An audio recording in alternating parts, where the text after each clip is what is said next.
All right, I am so fortunate we got Georgetown University, the Revolutionaries. I'm so used to being called the George Colonials. And Mason, George Mason, Georgetown, no, GW. I'm just messing with you. We got GW's head coach, Chris Caputo. Welcome to the Full Court Press podcast. I'm kind of naked today. I don't have my partner, Sam Davis, and he left me for his beautiful bride and some friends in Curacao. So Oh, thanks for joining wow. us, and I appreciate it. So you guys are doing really well this year, really, really well. But to be honest, I mean, you're picked eighth, I believe, in the preseason poll.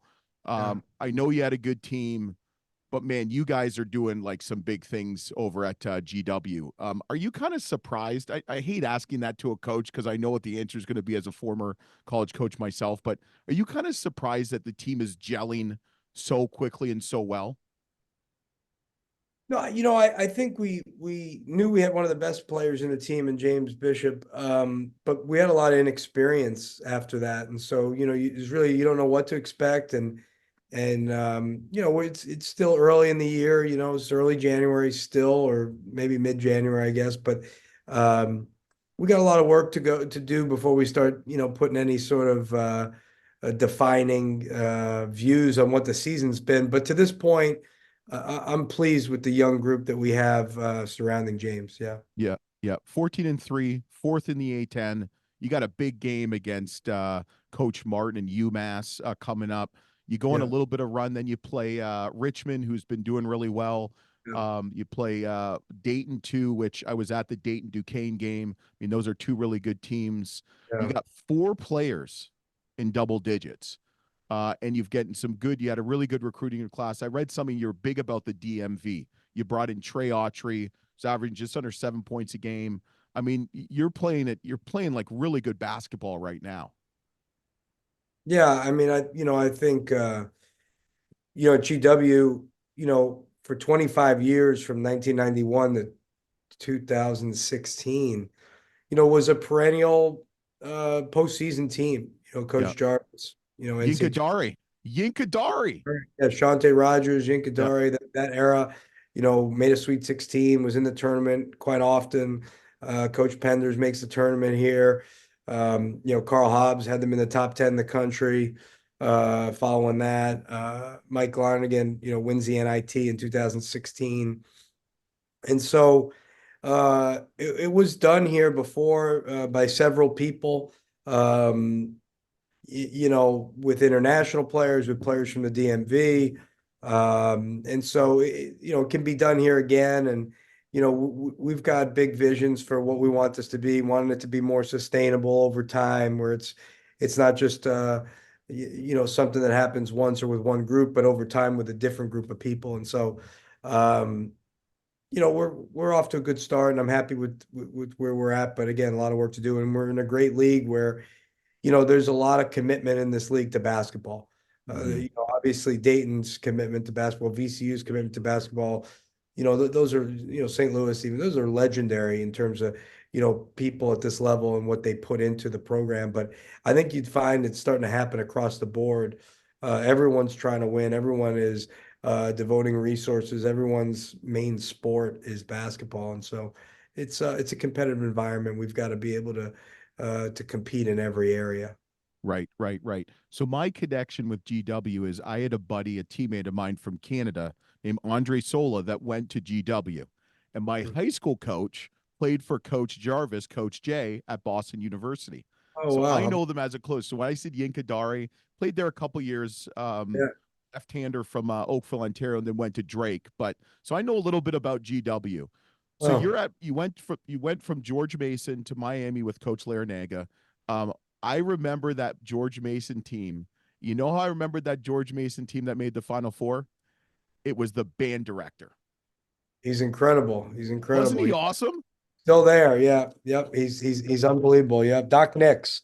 Yeah. Doc Nix. One of Andrew Flagel, who was our admissions director at the time and is now the president of the consortium of Washingtonian universities, really recruited Mike Nickens from Michigan to come to come be the band director at George Mason, and he's been incredible. I mean, it's an awesome band. Yeah. Do you ever like you just had a really nice win against him. Do you ever, when you were like even an assistant coach at George Mason, did you ever kind of just like look over there and watch it? Because I mean, he's awesome. I mean, Hard I've not seen him in to. I person. mean, Yeah. yeah, I mean, I mean, this is like 2009. They had, the band going with kids singing, Kanye lyrics, Yeah.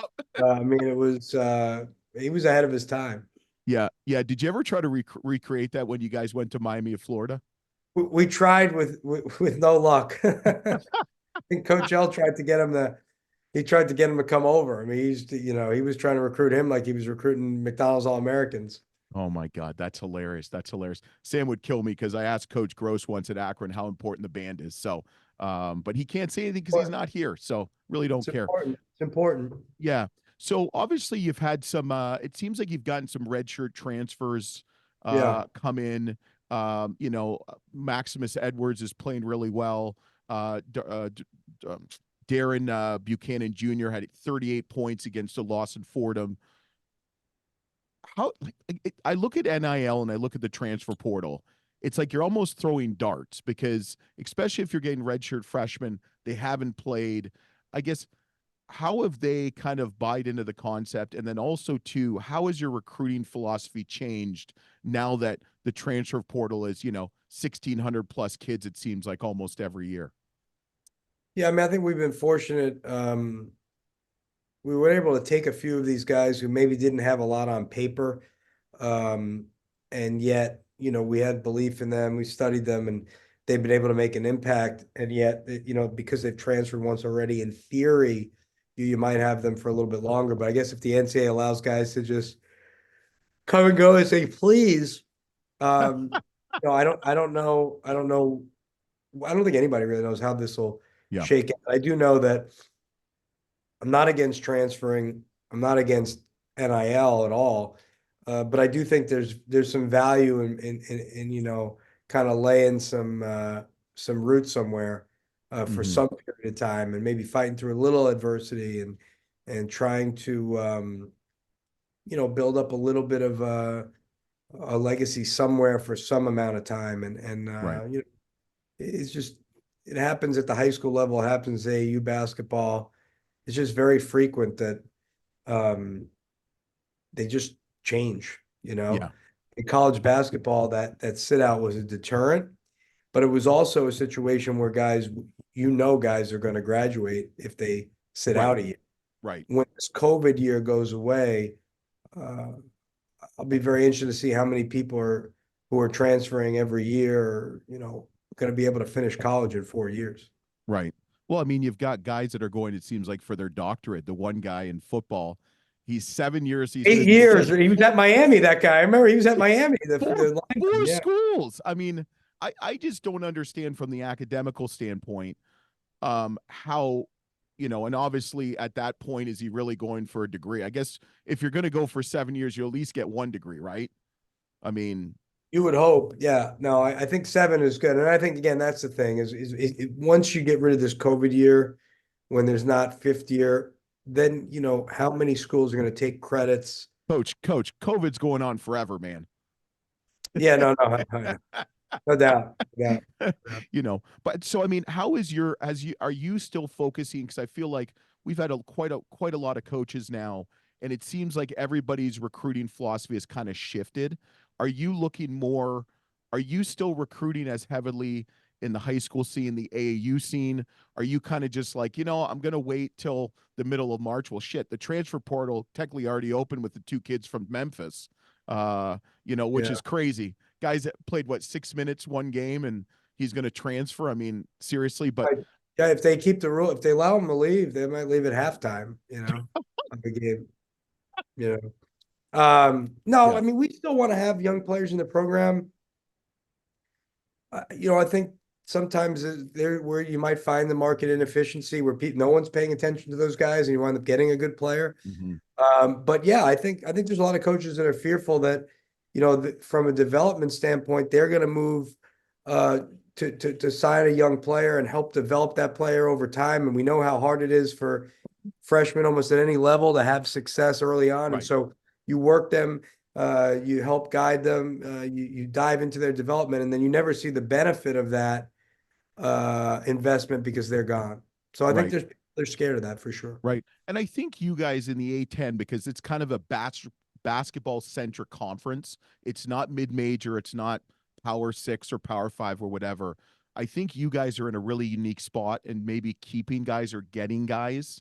In essence, if you were like at Toledo, Ray J. Dennis, who was, all MAC, I think all player of the year, he's gone. He goes to, Baylor and is doing well, but it's hard to keep guys, and especially with NIL, No, it's going to be hard. I mean, that's the reality. It's going to take a form that looks much more like European basketball, yeah, where a guy starts off in Belgium, and then if he plays well, maybe he goes to Turkey, and if he plays well, then maybe he's at Barcelona, something like yeah. that. Or But yeah, but I think from a fan's perspective, how do you develop that connection with the program, right? Because it's like, one year you've got, let's say, Maximus, Edwards, and I'm not jinxing anything, knock on wood. Then, he does really well. He was A-10 rookie of the year. Then he's, let's say, player of the year. You've developed that thing, and then he's gone. Then there's another guy, and it's another guy, it's another guy, it's another guy. yeah, I So, think I don't think there's a good answer. I mean, I think yep, you want to build a brand, you want to create a great student experience with your home court environment, you want to be reaching out through the different channels of social media and things like that to expose people to your program. Um, but the reality is having a great player there for a number of years is always another thing where it allows people to follow. I mean, Zach Edey's a perfect example of somebody who, I think has been the linchpin of the Purdue program here for a few years, and mm-hmm. obviously a unique player that's easy to cheer for and watch. But He's yeah, Canadian. yeah, exactly. Yep. Yeah. I've seen his hockey videos. Yeah. No, you did not. No, he used to play hockey. Yeah. He was, We all did. I'm Canadian. of We all played course. hockey. I We just all can't played hockey. imagine him. He would have been like the kid 6'5", 8 years Yeah. old, and everyone's little bit that's funny. That's Yeah. that's that's No, really it's funny. going to be a challenge for our sport, and I think it's something that we got to continue to figure out. Yeah. Yeah. Hopefully the NCAA figures something else. I mean, I'm not against transferring at least, one time, but I mean, I don't understand. It's like you got to bring in roster creation, but it's also roster retention every year. So you're really doing twice as much. But so we do a section because I know you're crunched on time. So Yeah, it's called the shot clock. And I ask about 7 questions. They're pretty quick. They're pretty easy. sure. Just, come to mind what you think. Okay. Um, you might not. Don Coach Jones from Stetson so far has the best answer for number 7. I will say that much. Coach Kaufman per Purdue to Fort Wayne took the longest. So Wow. you've All got right. some work to do. Okay. One word to describe Coach Larinaga. Driven. Okay. I was hoping you weren't going to say old. Yeah. No, he's I awesome. didn't He say is that. awesome. I mean, he's Yeah. like a 26-year-old out there. Yes. Uh, one word to describe GW. Um, hmm. One word to describe GW. Uh, I would say elite. Okay. I like that. Okay. Yeah. Who would you say is the funniest player on the team? Oh, Darren Buchanan by far. Yep. Okay, that was easy. Who would you say is the best singer on the team? Ooh, best singer. Good question. I would say James Bishop is, at least when we play our music before the games, I wouldn't say it's singing, it might be rapping, but he's actually it's the most you hear from him, Yeah, for a quiet guy. Yeah. yeah. Best dancer on the team. Hmm. Best dancer on the team. Hmm. Think about all the practices, pre-game, after game, during game, warm-ups. Good question. I don't pay too much attention. I'm just gonna go with the guy with the best footwork, which is probably Jacoy Hutchinson. He's got the best feet. Okay, okay. And then is there one member on the coaching staff that's pretty funny? Yeah, Zach Bover on our staff is a unique character. So yeah, Yeah, he's yeah. and he's probably the best singer and the best dancer too. Yeah, maybe. Yeah. Okay. Okay. That's pretty good. Craziest thing you ever did as a coach in all your years to get a recruit. Hopefully it's legal. Yeah. Oh, of course it'll be legal. I think. I mean, you aren't in the SEC, so that's good.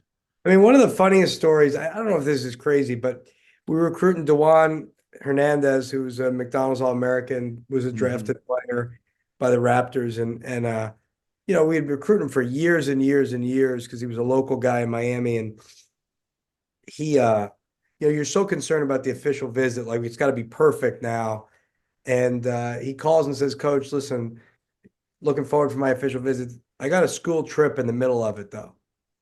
You're like, what? Yeah, like I know it's supposed to start on Friday, but like we go to Six Flags or something on Friday. You know, I really want to go with the, you know, my class. So I think it was either, yeah, I think it was Thursday into Friday. It's like I was waiting at his high school at like 3 o'clock in the morning for when the bus got back from Six Flags or some crazy thing to pick him up to start the visit, or like the visits. But it was just wild. Like you spend all this time trying to perfect the itinerary for a visit.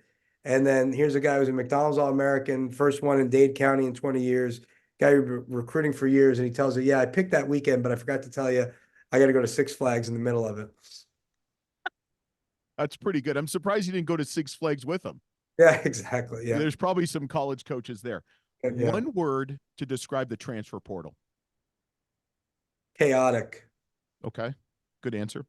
Toughest A-10 arena to coach in or the best atmosphere? And it can't be GW. Yeah. I mean, Dayton is, you know, a place that I have coached in many times before I got to GW. So I'm familiar with that environment. It's a great building, great Yeah. environment. Yeah. They love basketball. All right. Last question. The song that best describes you. Hmm.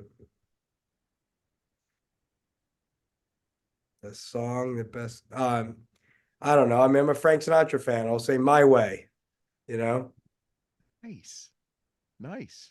That's pretty Yeah. good, coach. That was Yeah. pretty good. You Pretty won good. nothing. You thinking. So the last question I have to ask you, what is your kind of outlook predictions for the Atlantic 10? What teams are kind of surprising you? What teams are you kind of, I mean, you're obviously looking forward to the next game ahead, but Yeah.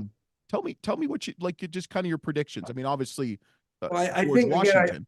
I think I said it earlier. I think what I find is that the league is obviously Dayton is really good. They have a great player in Deron Holmes. Yep. I think the league, you know, you look at the Richmond's record right now, you look at Rhodey's record right now, you look at what Loyola Chicago's been able to do, you look at what we've been able to do.